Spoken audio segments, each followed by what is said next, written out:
Wow, I feel so special. You should. You should. I've really been, and I mean, we'll get into this in a second once we get started, but I have been inspired by your journey since I learned what you did when you walked away from the world of work all those years ago. And yeah, I really wanted to make you a guest, and the inaugural guest. Why not?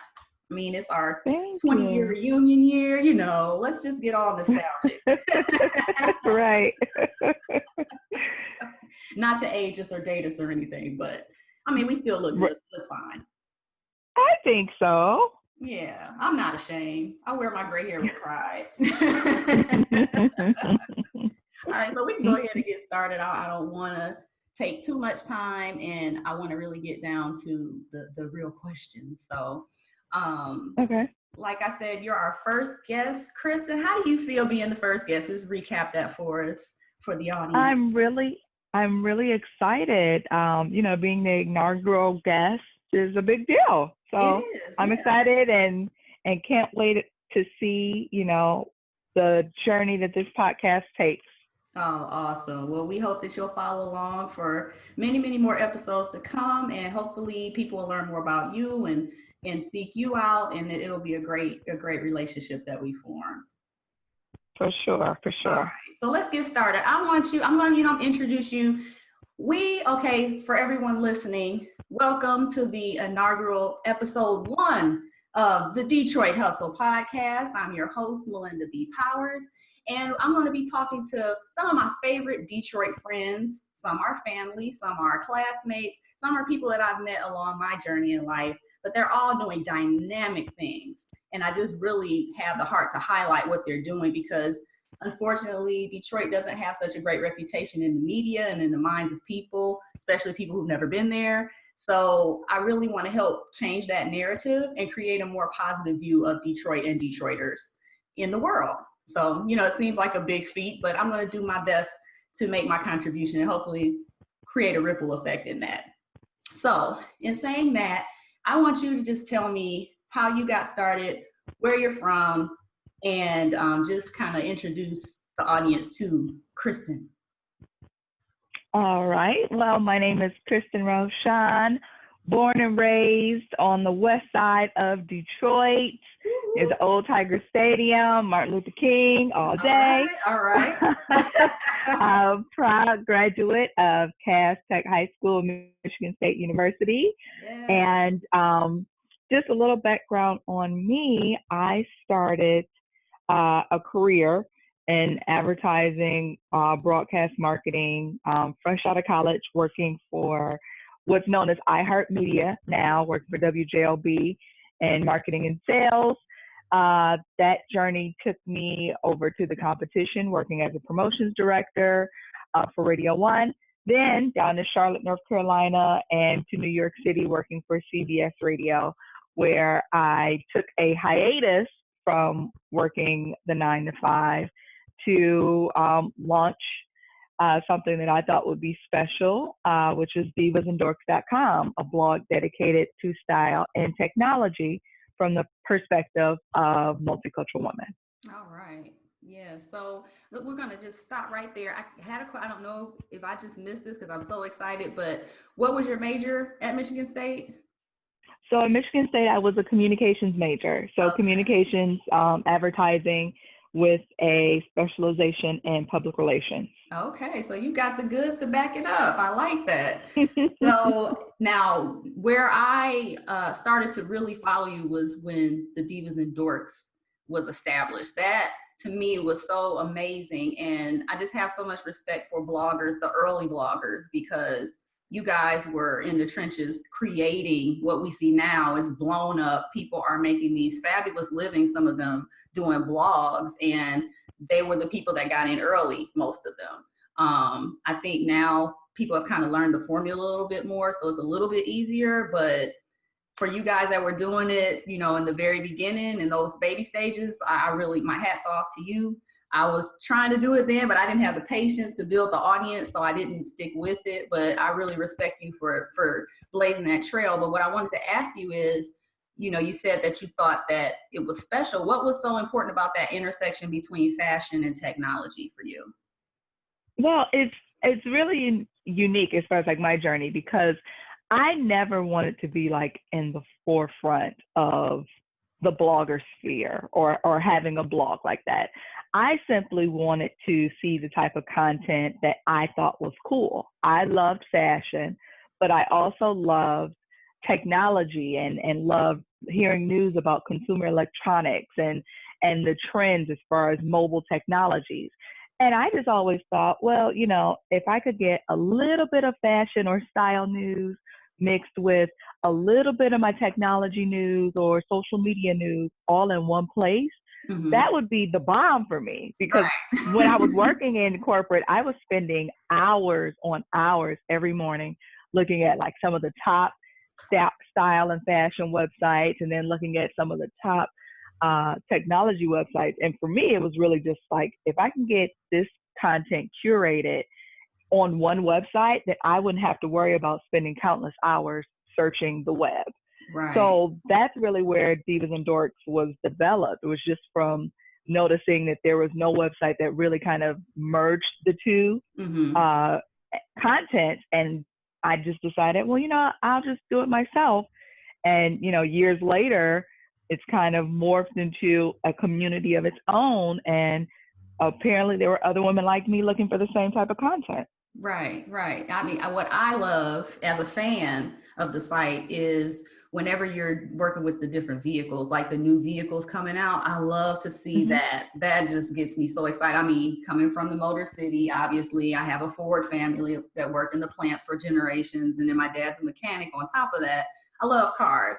So I love to see you add that kind of feminine touch, but not in the way like, Mm-hmm. oh, this car is so cute, but like you really know about cars. And that's so cool to me that it's not done in a, in a ditzy way or like a, oh, I'm just a girl that likes cars. You're just a girl that likes cars, but it's, your stuff. So I really respect Thank you. and that representation. I think that's super important, especially now. I just watched this documentary about Barbie and how they changed the body shapes a couple of years ago. Like I must have missed that Mm-hmm. in the news, but it was a really big deal. And it's that same thing, just that representation for women. I mean, we've come a long way. We still got a long way to go, but it's women like you and the women at Mattel that you're those trailblazers and you're those groundbreaking people that are presenting this new image of women that a lot of us can relate to. I mean, us as women know, that we Right. like this and we like these things, but it's somehow the world didn't get the memo. So I kudos to you for putting that forth because I think it's really needed. It's still a big gap. So, you've done your contribution and we thank you for it. Thank you. Yay. Thank you. No, honestly, I just feel like I'm just a representative for women and girls like me that, whether you like style, whether you like technology, whether you like cars, like Mm-hmm. you like these things, and technically you don't have to have all that extra jargon or all the extra fat that you're not going to pay attention to. Like you want to get to the nitty gritty of it. As Mm-hmm. far as cars, is it nice? Will it make me feel nice? Will it improve my life? What type of technology is in there that I'll actually use? Mm-hmm. And I kind of try to stick to that narrative of how you can use it, how it can help improve your life, and if you look good while using it. And chances are, those are the things that most women want to know about when it comes to vehicles or even technology for that matter. Yeah, I agree. I think you hit the nail on the head with that. And so did you accomplish up to this point what you hope to accomplish with Divas and Dorks, or are there still some other things that you haven't yet tapped into? Honestly, I think I have, simply because prior to Divas and Dorks, there were no conversations about, or there were no mainstream conversations about merging style and technology. Those things were kind of separate, like oil and water. You didn't have your gold MacBooks or as many smartphone accessories as you have now. You didn't have as many people talking about the stylish elements of technology as you do now. Mm-hmm. I think I helped contribute to that conversation and bring that conversation to the forefront. I think also in terms of talking about women in STEM. I think, Mm-hmm. Prior to, having these conversations and promoting some of the brands and partners like Black Girls Code and a lot of these coding workshops and programs, I don't think that those conversations would be as big and as widespread today, as if I wasn't a part of that dynamic so early on. So Right. in regard to kind of making, stylish geeks or, chic geeks, Oh, I like mainstream. that. Yeah, I think that, we were all, I feel the thing about divas and dorks is I always say every woman has something that they could be a little diva about and something they could be a little dorky about. And I think that it's just celebrating the duality of women and just, bringing to the forefront that we're so multifaceted now more than ever is something that, I hope to say that divas and dorks had a part in changing that narrative. Definitely, definitely. I mean, just as you were talking about the different evolutions in the fashion of technology, I mean, I am a rose gold fanatic. Thank you to whoever said we need to have rose gold electronics because I am a fiend. I am everything rose gold, and all of my products reflect that. But that's that fashion side. Like, rose Hmm. are cool, but it's not as cool if it doesn't look that good. So Right. that Listen, I used to have what's that? back when Blackberries were the thing, Ah, I literally searched high and low and found a distributor in China that had cases mm-hmm. and transformed my BlackBerry case into a gold BlackBerry. This was Ooh, before you had gold iPhones. This is before any of this was a notion. right. And I even brought that, like when I lived in New York, I had several friends that were like, oh my gosh, I need you to do that to my phone. So I, Mm. was able to transform their Blackberries into gold Blackberries and purple Blackberries and all this stuff. And I think that, mainstream manufacturers caught wind that no, women want technology that reflects their style. Mm-hmm. And I think that those are the conversations that kind of ignited, the rose gold MacBooks and the rose gold iPhones of today. Mm-hmm. You're right. I mean, that is so funny because I mean, I remember having a BlackBerry. I didn't have anything special on it. I had the little World Edition. I got it because it was like the most unique one at the time, but I didn't even know I could have done that then. So you're a bit of an Hmm. innovator. I didn't know. I mean, I knew you had to be to have come up with the idea, but you were just doing it in life. So that speaks a lot to just how your mind works. And I'm just really excited to see what else you come up with because there's so much landscape there for you to tap into. So what's next? What's next for Divas and Dorks, and what's next for you? Well, I have, a few different things, a few different projects on the horizon. One that I'm most proud about is um, creating a platform which is entitled Graffiti Park Studios. And Oh. essentially, Graffiti Park Studios is it's a platform for creatives of all ages to learn how to start that podcast, learn how to start that blog, learn the intricate details behind producing either audio producing or video production.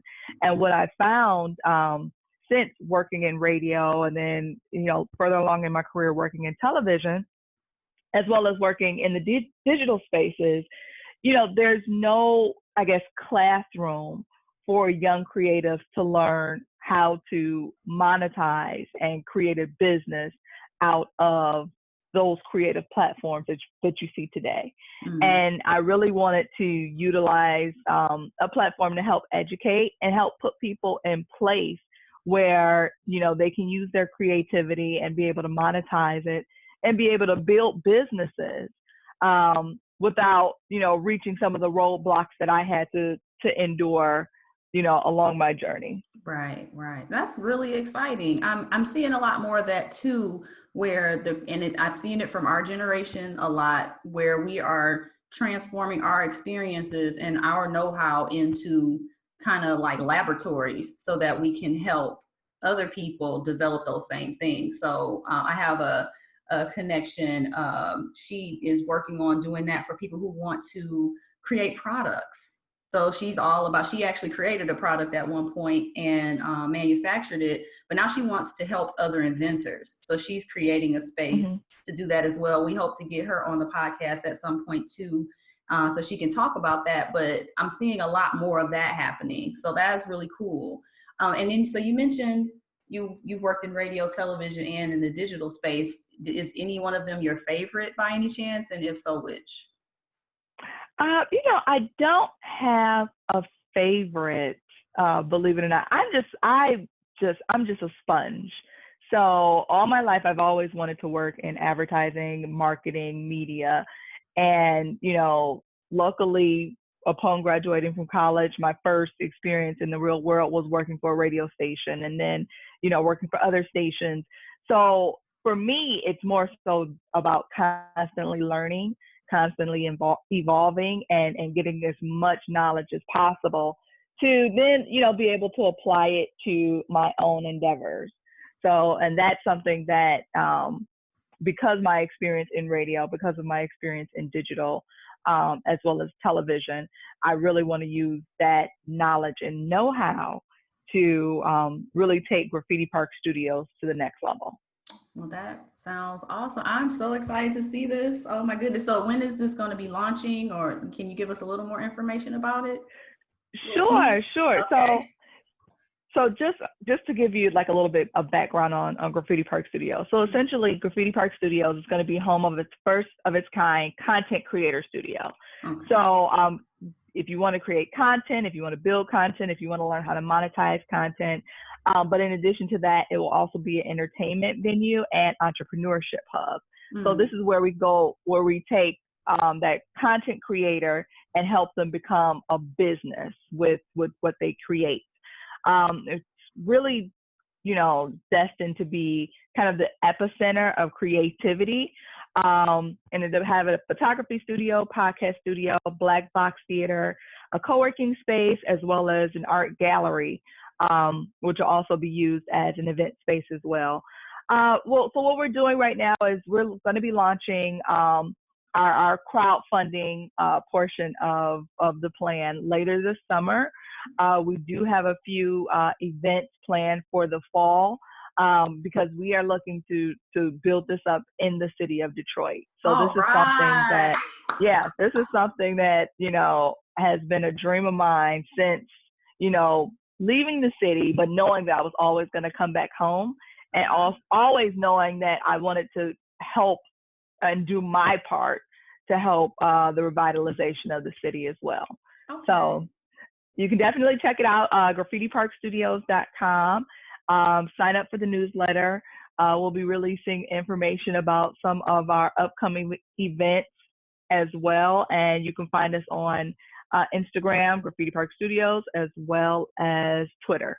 All right. Well, so that was the perfect segue, because now we want to get to the meat of this, and that is the whole Detroit roots part.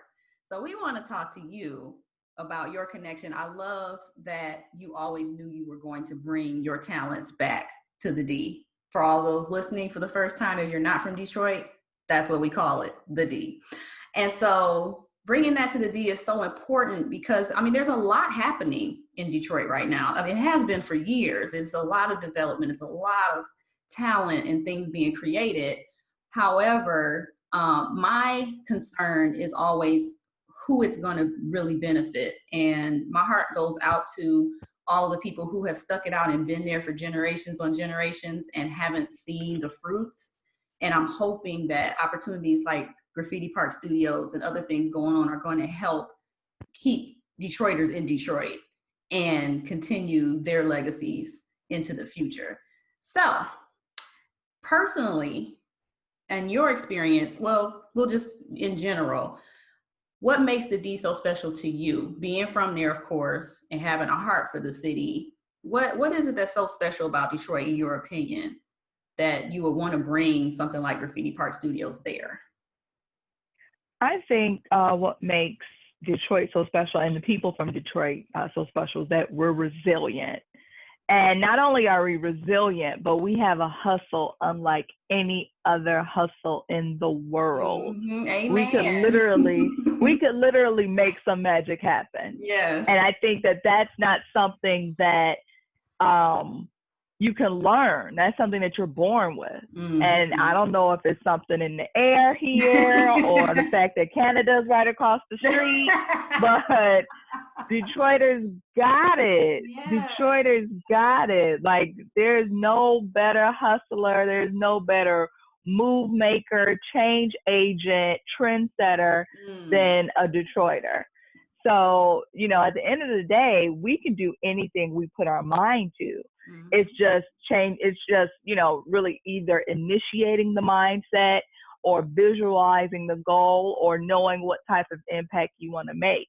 But once that mind is determined on the Detroiter, miracles happen. Yes. Period. Yes. And that is the whole embodiment of this podcast. You just encapsulated it perfectly. Thank you.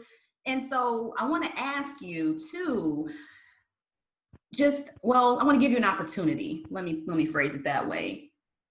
From your earliest memories to the most impactful things that have happened to you, who are the people or the places or the experiences that you want to acknowledge in contributing to what's made you, what's giving you that hustle and resilience? Like, are there any particular experiences or places, I don't know, teachers, anything like that you want to acknowledge that are just made that real impact on you personally, Christen?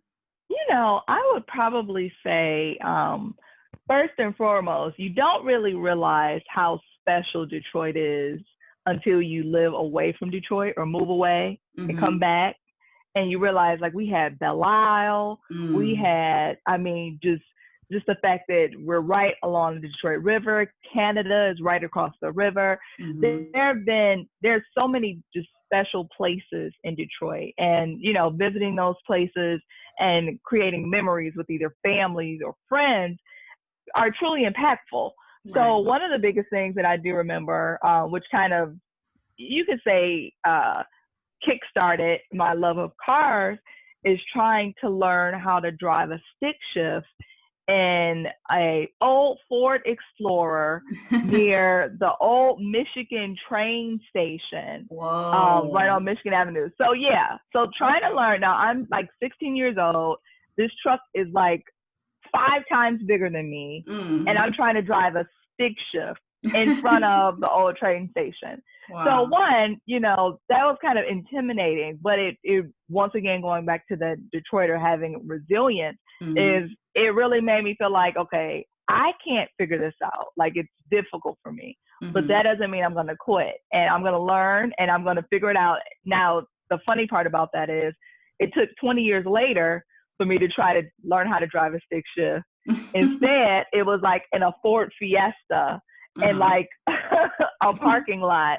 But the real point is the fact that just having that memory and feeling so intimidated by learning something new kind of instilled, that moment in time for me. So anytime I get a new car to review or a vehicle that a company wants me to review, I always take it for a spin near the old train station. Just kind of, it was kind of like my little proving ground of learning to drive. That is cool. What's been your favorite car? Now, I've seen some of the cars you've gotten to test drive. They're pretty cool. What was your favorite one? Oh, that's so hard. That is because they all have, believe it or not, they all have like kind of special places in my heart. I think most recently, I was able to drive it was an Infiniti Q50, I think. QX50. Okay. And it was the prettiest little coupe you've ever seen in your life. And not only was it pretty, but the car drove. Like, this is one of those cars that commands the road. Like, you don't drive this car timid. This car is as gorgeous as it is. It definitely turned heads. But I think just everything from like the linear lines, from the design to even the technology on the inside, and even just the engine power. It was one of those coupes that I was kind of looking at my own car a little sideways when I had Okay, to let that one go. wait a minute. I have to stop you there. Because, see, I do follow you. So I think I know what kind of car you have, ma'am. Can you share with the audience what kind of car you do? I know you put it on social media, so it's out there. And you're comparing this Infiniti to what? So I will say this. I will say it out loud. The Infiniti Q60, it was a red sport. Mm-hmm. That car made me look at my own car, which is a Porsche Panamera, a little sideways. Wow. Because that Infiniti was a just absolute brilliant car to drive. Wow. You heard it here, folks. You heard it here. Check out both, but check out that Infiniti. It sounds pretty awesome. Give it a test drive. It's on divasdrivingheels.com in case you're interested in more information. Say that again, because I think I was saying it's on divasdrivingheels.com in case you guys are interested in more information on my drive. divasdrivingheels.com. Yes, we do, and it is not always comfortable, but we make it look good. Right, we make it work. We work it out. Okay, so all right, so the car thing. I'm just all into that. So let me refocus. So now we've come to the portion of the show, which we're going to wrap it up. I don't want it to run too long because I want to keep people and their attention spans with us. But for those who are not from Detroit, that don't know a lot about Detroit, and even for those who are, that will, some of this will resonate with them, I want to ask you about, we're going to call this session the Fab Five. So I'm going to ask you 5 questions, all Detroit centric, and you just give me your freestyle answer. If you want to add a story with it, feel free. But I'm going to focus on 5 different aspects of being a Detroiter or living in Detroit. So the first one is, what is your favorite place in Detroit or landmark? And I know we know you talked about the driving experience. If there's another place that tops that, talk about that. So your favorite Detroit landmark or place. Favorite Detroit landmark, hands down, Eastern Market. Yes. Eastern Market. I think I read somewhere that Eastern Market is like one of the oldest freestanding open markets in the country. Gotcha. Yeah. And believe it or not, it's open all year round. Yeah, right. That's right. Even in the cold. Mm-hmm. Because we're resilient. Mm-hmm. I remember when I was in law school, I lived not too far from there in Lafayette Towers. I used to love being that close because I would go all the time, and you can clean up. I mean, there's some of the best farmers market deals I've ever gotten in my life happen at Eastern Market. You get so much good produce, and it's just amazing.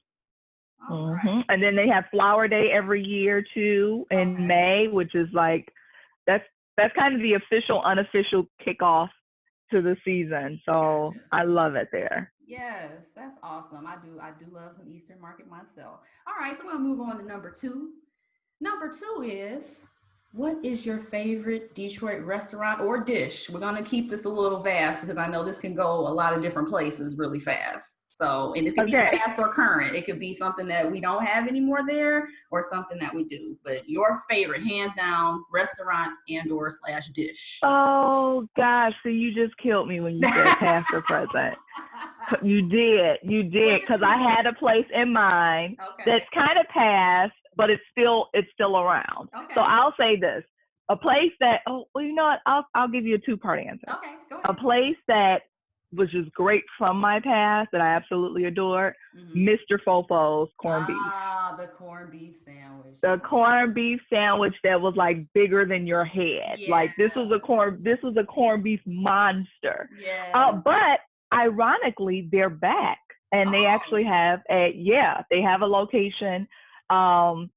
It's called like the Avenue of Fashion on Livernois, between I think like 7 Mile and 8 Mile. Yes. So they're back. I haven't tried the new location, but my second answer would be I love Thai food, and my favorite Thai food restaurant that has been consistent for years is Sala Thai in Eastern Market. Oh, best tasting Thai food. You can't beat it anywhere. And I lived in New York. So you cannot beat it anywhere. Best dish, like, is it just the pad Thai or what do you like there? Yeah, I am a creature of habit. So I love me some pineapple fried rice with chicken. That's Mm, it. that's That's it. Egg all. rolls, and you gotta have Thai tea. Gotta have the Those Thai three tea. things, that's it for me. Okay, so the pine. Say it again. Pineapple It's a rice. pineapple fried rice with Okay, chicken. with chicken. Okay, Hmm with the egg rolls and the Thai tea. With the egg rolls and the Thai tea. Gotta have the trifecta. Okay, well, you heard it here, folks. Go to Eastern Market, go see Solid Thai, and check out the new Mr. Fofos on the Avenue of Fashion. Okay, so you just taught me something. See, my problem is I don't come back as often as I would like. That's going to change because there are some new opportunities coming. But it's hard for me to cram in all the stuff I want to eat when I go home. Oh yeah, and it's almost like you have to do like your research, and you have Hmm. to like lock in the places you want to go, because Yeah. it can definitely be overwhelming for Well, I sure. mean, Facebook has killed it because now I see videos and stuff all the time. Like, okay, let me save that. I'm gonna like them, so I'll remember who they are Hmm when I go back. But I have too many of them saved, so if I'm there for a weekend, it's over. I'll just be eating the whole time. So we're losing that problem very soon. All right, so let's go on to number three. What is your favorite downtown event? My favorite downtown event. So that's a hard one, because I Mhm. think I love how downtown transforms so differently, like for Right. different events. So you'll have your auto show crowd, or you'll have your fireworks crowd, or even the Thanksgiving Day parade Mhm. has a different crowd. I would probably say my favorite. I don't think it no longer takes place at Hart Plaza. So I don't know if this counts, but my favorite was always the African World Festival Yes, that in took place August. at Hart Plaza. It was always in August. I remember that. Yes, that was the Yes, grandmother of all festivals. that was, Yeah, and it's so funny because for a while, before moving away, I lived downtown, and I think they would have like the hoedown, the country right. festival, like a few weeks before it or whatever. And to Hmm. see the transition of the different people that would be downtown for the Right, right. hoedown versus the African World Festival was always just mind Dramatic. blowing to me. Yes. Yeah, it was very much so. Yes. I think now though the African World Festival takes place at the Charles H. Wright Museum. Really? Yeah, so I don't think it takes place in Hart Plaza anymore. Hmm. But that was one of my favorite memories, because you could literally just like people watch Hmm. and be entertained, and Hmm. buy some unique items, and it was really always a great time for me. Definitely. And you'd always see people you know. Always.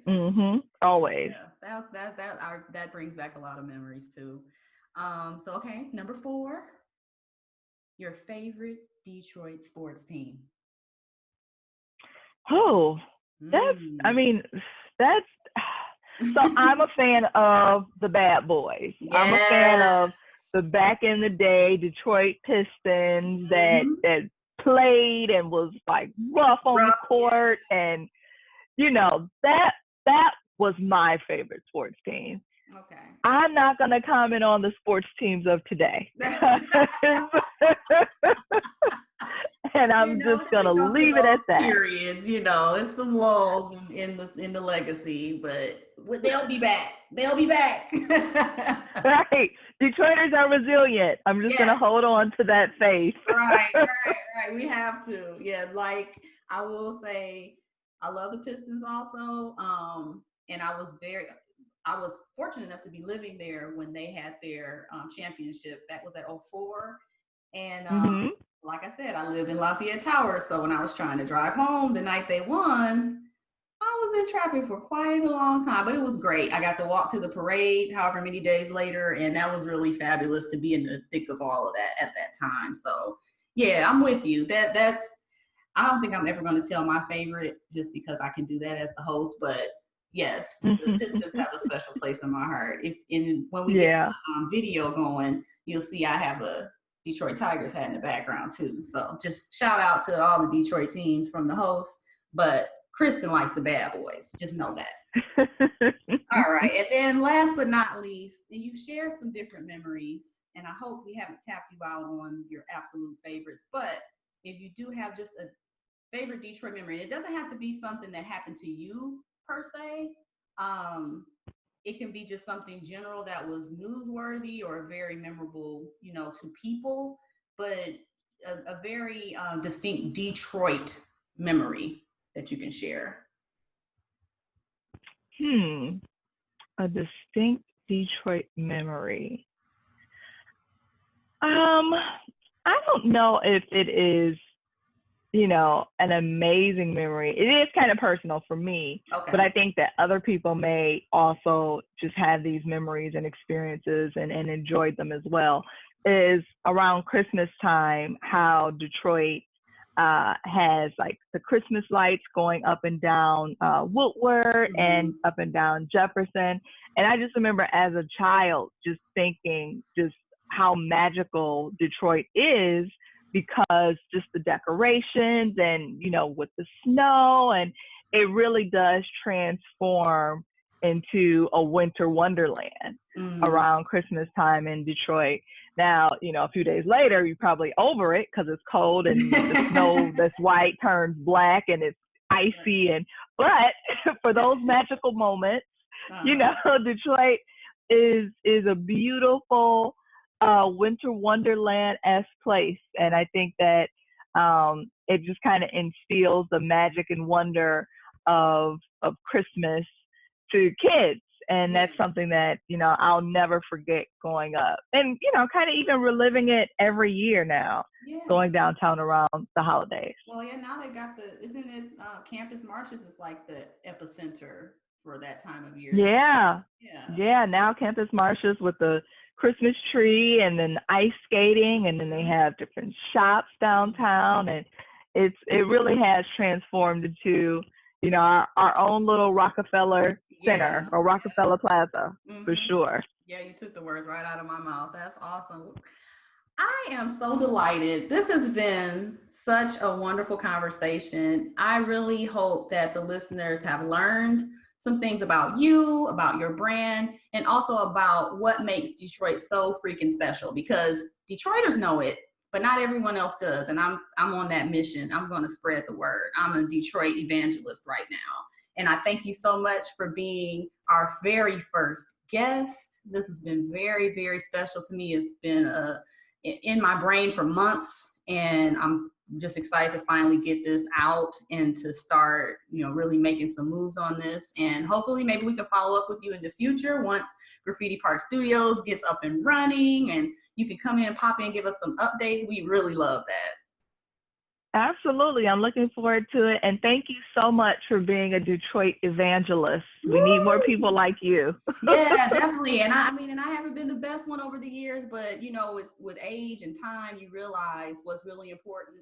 And I cannot deny the foundation that Detroit formed in me. Like you said, that resilience, that hustle, just it really made me who I am, and I can't turn my back on that, and I have to honor it and celebrate it and acknowledge it. So thank you so much for helping me express that without me just droning on and on talking. I think that's so boring. So we want to keep this lively and bring other perspectives to the table, but yours has been awesome, and thank you so much.